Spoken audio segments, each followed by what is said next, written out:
আসসালামু আলাইকুম সবাইকে। দেখেন প্লেন যাচ্ছে আকাশে। প্লেন দেখলে মন চায় প্লেনে উঠে চলে যায় বাংলাদেশে। এত সুন্দর আজকে ওয়েদার এখানে, কি বলবো, মানে খুব সুন্দর একটা ওয়েদার আজকে। এত সুন্দর ওয়েদার দেখেন, এত সুন্দর ওয়েদার, এত সুন্দর রোদ উঠছে, পুরা বাংলাদেশের রোদ। দেখেন পুরা বাংলাদেশে যেরকম রোদ উঠে, এই যে দেখেন পুরা কি সুন্দর ওয়েদার, এত সুন্দর রোদ। আমি আমার গার্ডেনে আসছি, ব্যাক গার্ডেনে। দেখেন আমার গোলাপ গাছে কি সুন্দর পাপড়ি আসছে, এই যে মাশাআল্লাহ। এই যে দেখেন অনেকগুলো পাপড়ি এসছে। দোয়া করবেন সবগুলো ফুল যেন সুন্দর করে ফুটে। এই যে দেখেন আমার গোলাপ গাছটা। ব্যাক গার্ডেনে এসছি,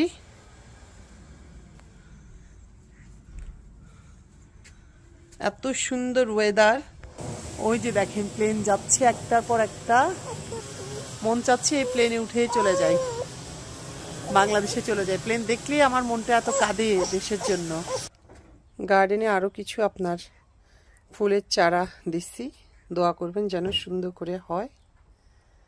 এই যে বাসায় ঢুকে গেছি গার্ডেন থেকে, এখন শুরু হবে আপনার রান্না বান্না। চলেন আজকে কি কি রান্না করি আপনাদের সাথে শেয়ার করি। আর হচ্ছে আপনার রান্না করতে করতে একটা আপুর গল্প শুনবেন। লন্ডনে একটা আপু আসার পরে কি হলো আপনাদের সাথে সেই গল্প করব। চলেন রান্না করি আর আপনাদেরকে গল্পটা বলি। গল্প বলা যাবে না, এটা সত্যি বাস্তব কথা। একবারে আমার নিজেই ওই আপুটার সাথে আসলে কথা হয়েছে। তো চলেন আজকে কি কি রান্না হবে দেখেন। চিকেন লিমেটের কারি হবে, তারপর হচ্ছে আপনার এই যে পেঁপেগুলা 3টা পেঁপে। এই 3টা পেঁপের দাম শুনলে আপনারা বাংলাদেশে যে আপু বাংলাদেশে যারা আছেন, এই পেঁপেগুলা যদি দাম শুনেন, এই 3টা পেঁপের দাম পড়ছে প্রায় আপনার 1700 টাকার উপরে। এই 3টা পেঁপের দাম, ঠিক আছে, 1700 টাকার চেয়ে আরো বেশি হবে। এখন আমি লাস্ট টাইম যখন দেখছি, আমাদের এখানকার 1 পাউন্ড সমান বাংলাদেশের হচ্ছে 165 টাকা 52 পেন্স। তো আপনারা ক্যালকুলেট করে নেন, ঠিক আছে। এই দেখেন এই পেঁপেগুলা। তো যাই হোক, আমি এই পেঁপেগুলো এখন রান্না করব। এইগুলাকে আমি কেটে ভিজা রাখবো পানিতে। তারপর রান্না হবে বুটের ডাল, রান্না করা হবে আই মাছ। এই যে দেখেন আই মাছটাকে আমি লবণ দিয়ে, হলুদ দিয়ে, লেবুর রস দিয়ে মাখায় রাখছি, আধা ঘন্টার উপরে হচ্ছে মাখায় রাখছি যে। তো চলেন রান্না করি আর আপনাদেরকে গল্পটা শোনাই। এই যে দেখেন পেঁপেগুলো কেটে পানির মধ্যে ভিজা রাখছি। এর মধ্যে একটা ছোট্ট টিপস বলে দিই, পেঁপের রস, জুস, গাম যে যেটা বলেন, পেঁপেটা কাটার পরে কিছুক্ষণ যদি পানির মধ্যে ভিজা রাখেন, সেই জিনিসটা চলে যাবে, একদমই চলে যাবে। এই যে আমি ভিজায় রেখে দিলাম, ভিজায় রেখে দিয়ে এটা চামড়া ছাড়িয়ে নিব। তো এখন হচ্ছে কি, আমি যখন লন্ডনে আসি, এই যে এখানে বুটের ডালটা বসাই দিলাম। তো এটা সিদ্ধ হওয়ার জন্য বসাইছি।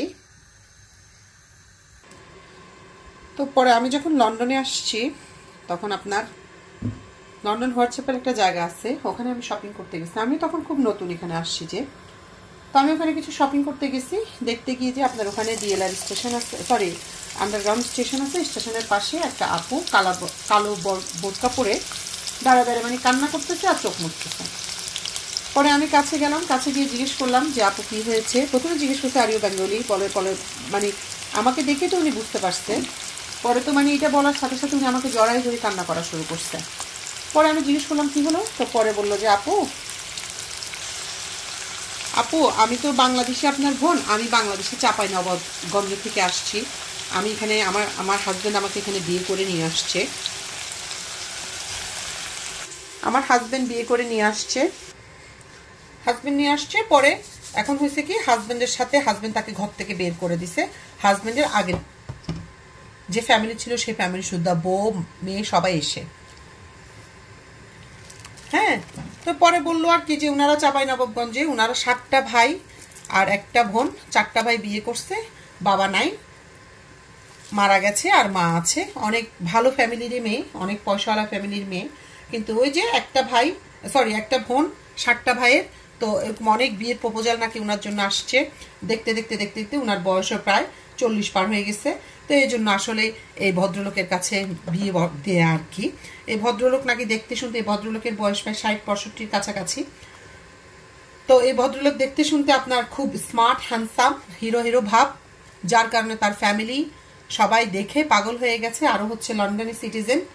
তো এখন বিয়ে তো দিয়ে দিল।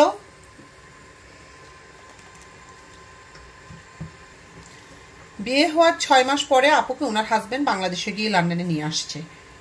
আপু যেটা বললো, প্রায় বছর খানিকে আপুর সাথে ভালো, খুব সুন্দর করে ওনার হাজবেন্ডের যে বাড়ি বাসা ওখানে সুন্দর করে সংসার করছিলেন। ওনার হাজবেন্ড ওনাকে মানে খুব সুখে শান্তিতে রাখছিলেন। আমাকে ওনার ফোনে অনেক ছবি টবিও দেখালেন। তো পরে এরকম সব ভালোই চলছিল। চলার এক পর্যায়ে যখন আপনার উনি বাচ্চার কথা বললো যে আমি বাচ্চা নিতে চাই, তখনই ওনার হাজব্যান্ড ওনার সাথে মিসবিহেভিং শুরু করছে এবং বলছে যে না, বাচ্চা নেওয়া যাবে না এই মুহূর্তে, আরও পরে নিবা বাচ্চা, সবে তো আসছো, লন্ডন ঘুরো ফিরো, দেখো বুঝো। তো যাই হোক, বাচ্চা নিবে না, বাচ্চা না নেওয়াতে ওনার মনে কেমন যেন একটু খটকা লেগে গেল, কি ব্যাপার বাচ্চা নিতে চাচ্ছে না কেন। পরে উনি বলে যে না, আমার বাচ্চা লাগবে। এগুলো নিয়ে ওনাদের সাথে এক পর্যায়ে তর্ক বিতর্ক শুরু হয়ে যায়। তর্ক বিতর্ক শুরু হওয়ার এক পর্যায়ে উনি ওনার আগের ফ্যামিলি, ওনার ওয়াইফ, ওনার বাচ্চাদেরকে ফোন করে দেয় এবং বলে যে এক মহিলা ওনাকে ব্ল্যাকমেল করতেছে। হ্যাঁ, তো তখন পরে তো যেহেতু ব্ল্যাকমেল করতেছে, বলতেছে ওনার আগের পক্ষের ওয়াইফ এবং ওনার বাচ্চারা মিলে, হ্যাঁ, ওনার প্রথম ঘরের 3টা মেয়ে 1টা ছেলে, বাচ্চারা মিলে সবাই পুলিশ কল করে দিছে। তো পুলিশ আসছে, পুলিশ এসে তো বলল, হ্যাঁ, তো আপুরা পরে ওই লোকের মানে লোক মানে কি বলবো, ওই লেসু মানে বুঝেন তো, হ্যাঁ, তার বউ মেয়েরা সবাই মিলে ওই আপুটার সমস্ত প্রমাণ নষ্ট করে দিচ্ছে, লুকাই ফেলছে, নিয়ে ফেলছে। আপুর হাতে যে ফোনটা ছিল, যে ফোনের ভিতরে ওনার হাজবেন্ডের সাথে ছবি টবি ছিল, ওই ফোনও নিয়ে ফেলছে। তারপরে যত মানে ডকুমেন্টারি সব কিছু ওনার কাছ থেকে নিয়ে ফেলছে। তো পুলিশ এসে যখন দেখলো যে ওনার কোনো প্রুফ নাই যে উনি ওনার ওয়াইফ, পরে পুলিশ যেহেতু কোনো প্রমাণ পায়নি, উনি কোনো প্রমাণ শো করতে পারেনি, তো পরে পুলিশ ওনাকে বের করে দিছে, ওনার ঘর থেকে বের করে দিছে। এবং এখানে একটা সেফ গার্ড আছে, এখানে যারা আছেন তারা সবাই জানেন। পুলিশ ওই সেফ গার্ডকে ফোন করছে, সেফ গার্ড এসে ওই আপুকে নিয়ে আপনার একটা হোটেলে একটা রুম নিয়ে সেখানে থাকতেছে, যেটা এখানে করে আর কি এই দেশে। তো পরে আপুটা এখন ওখানে উঠছে, ওখানেই আছে। তো পরে তখন যখন আসছে তখন ওখানে আসার পর উনি কাউকে চিনে না, জানে না এবং কারোর সাথে কোনো যোগাযোগ নাই, ওনার ফোনও নিয়ে ফেলছে। পরে তো যাই হোক, উনি যে কোনোভাবে হোক, ওনার যে কোনো মাধ্যমে হোক, উনি একটা ফোন অ্যারেঞ্জ করছে। ভাই সত্য মিথ্যা আল্লাহ জানে আর ওই আপু জানে, বাট আমাকে যেটা বলছে, যেভাবে বলছে সেটাই আমি আপনাদের সাথে শেয়ার করতেছি আর কি। পরে উনি ফোন অ্যারেঞ্জ করছে, উনি ওনার হাজবেন্ডের সাথে যে ছবিগুলো উঠেছিল, যেগুলো উনি বাংলাদেশে পাঠাইছিল, ওই ছবিগুলো আবার উনি বাংলাদেশে ওই ফোনের মাধ্যমে ওনার ফোনে আনাইছে আর কি, প্রুফ শো করা মানে প্রমাণ দেওয়ার জন্য আর কি, প্রুফ করার জন্য। তো পরে তো যাক বললো যে হোটেলে থাকলে তো এখানে আপুরা ভাইয়ারা যারা আছেন বা যাদের সাথে হয়েছে তারা জানেন, হোটেলে থাকলে কিন্তু তারা দেশীয় খাবার দেয় না, ওদের ওখানে যে অ্যারেঞ্জমেন্ট থাকে সেই খাবারটাই ওদেরকে দেয়া মানে সবাইকে দেয়া হয়। পরে তো আপুটা খুব কান্না করছে, বলে যে অনেকদিন থেকে বাঙালিপনা খাবার খেতে পারছে না, ওনার কাছে কোনো সাফিসিয়েন্ট টাকাও নাই, কারণ উনি জানে না, ওনার কিন্তু ফ্যামিলি অনেক ভালো, উনি যেটা বললো ওনার ফ্যামিলি ব্যাকগ্রাউন্ড, ওনারা খুব মোটামুটি খুব সলভেন্ট এবং খুব মানে টাকা পয়সা আছে বাংলাদেশে ওনাদের। তো বললো যে এখন টাকা কিভাবে আনাবে বাংলাদেশ থেকে, বা আছে না অনেক ফ্যামিলি বাংলাদেশে আছে দেখবেন যে অনেক টাকা পয়সা আছে কিন্তু অতটা শিক্ষিত না বা অনেক কিছু জানে না, খুব সহজ সরল ফ্যামিলি, ওইটাই হতে পারে আর কি, আমাকে যেটুকু বলছে আমি বুঝতে পারছি।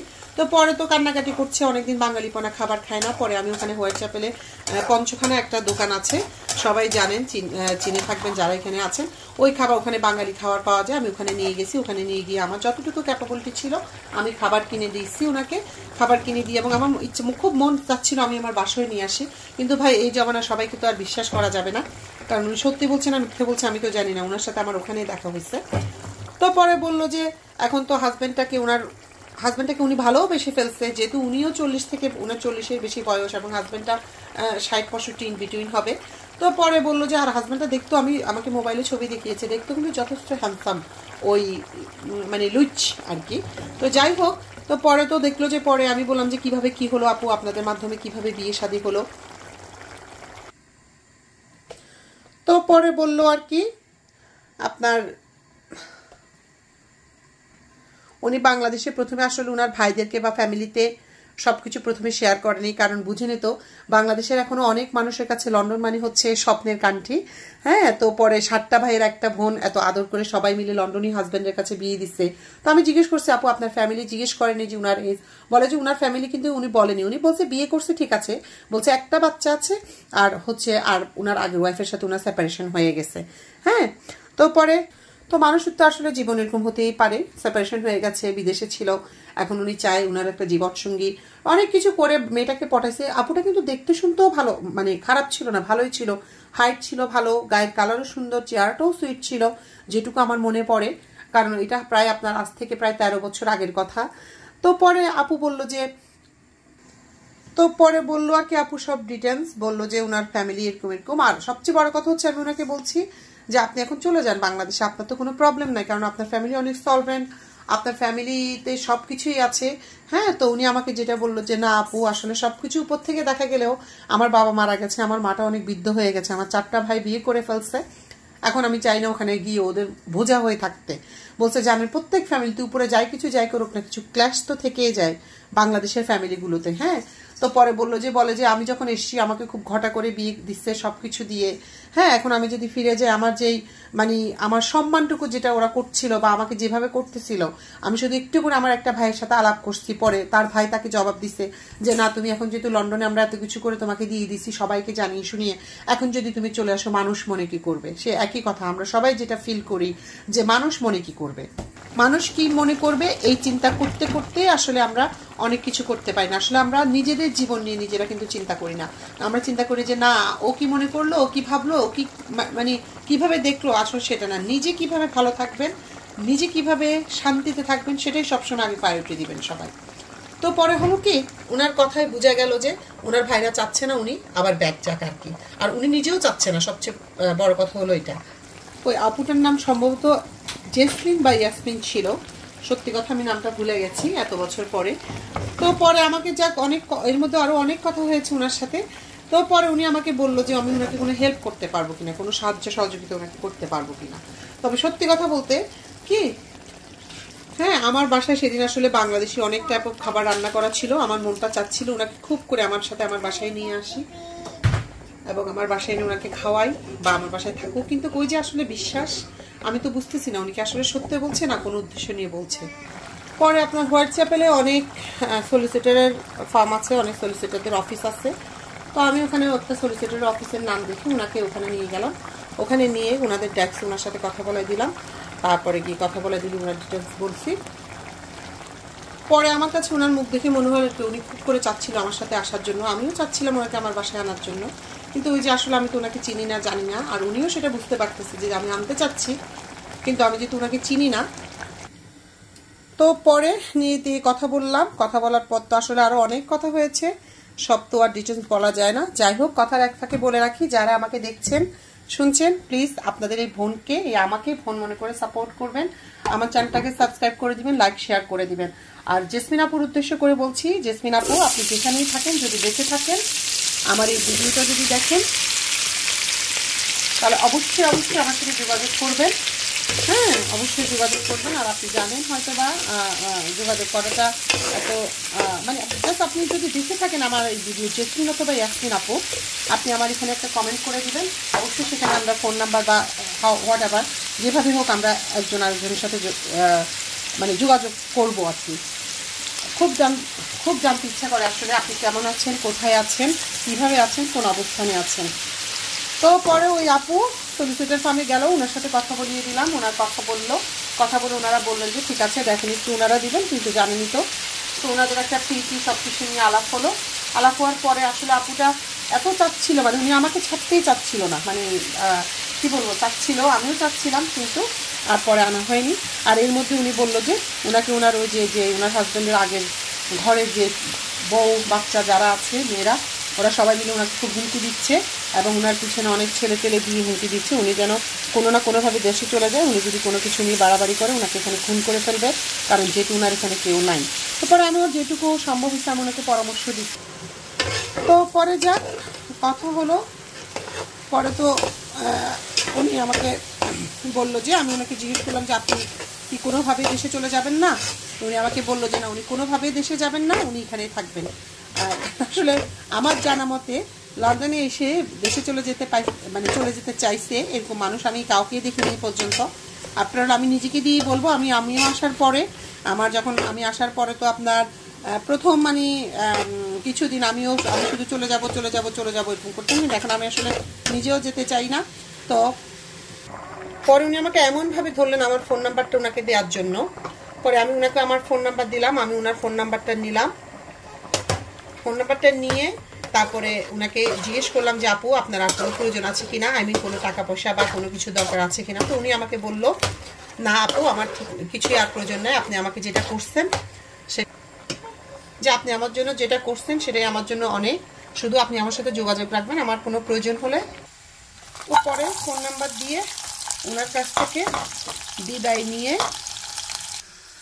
তো পরে তো চলে আসছি। আসার পরে অবশ্যই ওর সাথে আমার আবার যোগাযোগ হয়েছিল। যদিও আমার হাজব্যান্ডকে সব বলার পরে আমার হাজব্যান্ড চাচ্ছিল না আমি যেন ওনার সাথে আর যোগাযোগ করি, কারণ আমার হাজব্যান্ডের ট্রাস্ট হচ্ছিল না। কারণ আমার হাজব্যান্ড লন্ডনে আসার পরেই এমন একটা ধোকায় পড়ছিল, সেটার গল্প আর একদিন শেয়ার করবো আপনাদের সাথে। তো পরে আমি ফোন নাম্বার নিয়ে আসছি। পরে ওই আপুর সাথে আপনার আবার আরো 3বার ফোনে যোগাযোগ হয়েছিল।